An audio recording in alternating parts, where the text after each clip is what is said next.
সেটা কি বলা হয়েছে এইটাকে ফ্রেম করে চেঞ্জ করা হইলো যে এনসিপি এটা বলছে, এটা নিয়ে সব টকশো চলতেছে। আমি তো দেখলাম মেঘনা আলম ও মির্জা আব্বাস সাহেবের সাথে যে দীর্ঘ গল্প, বিরিয়ানি টিরানি খাওয়া, এই সেই অনেক, তখন অনেক তো তখন দহরম মহরম মেঘনা আলমের সাথেও মির্জা আব্বাস সাহেবের দেখলাম, সেই সময় আপনাদের খারাপ লাগে নাই।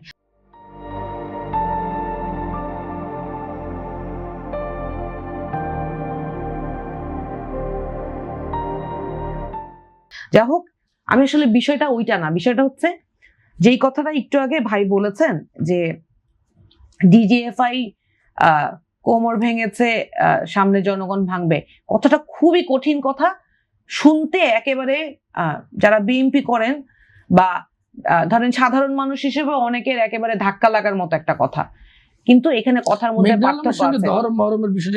ওটা বাদ গল্প, ওটা শেষ গল্প, নির্বাচন শেষ। যেটা বলছেন আমি আপনাকে প্লিজ, আমি একটা জরুরি বিষয় যেটা সেটা বললে মানুষ মিসগাইডেড হবে ভাইয়া।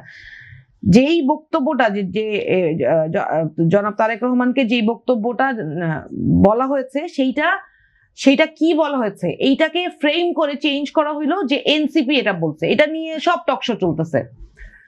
নাসিরউদ্দিন পাটোয়ারি একবারও বলে নাই যে আমরা করব, একবারও বলে নাই এনসিপির লোকজন করবে, উনি বলেছে জনগণ করবে। কেন বলেছে কথাটা?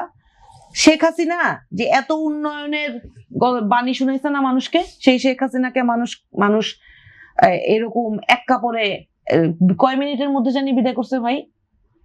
শেখ হাসিনাকে কয় মিনিটের জানি নোটিশ দিছিল আর্মি? আপনারা তো নেতৃত্বে ছিলেন, আপনাদের জানার কথা। আপনি কেন, আপনিও তো মাঠে ছিলেন, আমি কি সেটা কোনোদিন অস্বীকার করি? ওই একইভাবে একই ঘটনা আবারও ঘটতে পারে, অভ্যুত্থান হওয়া লাগবে না।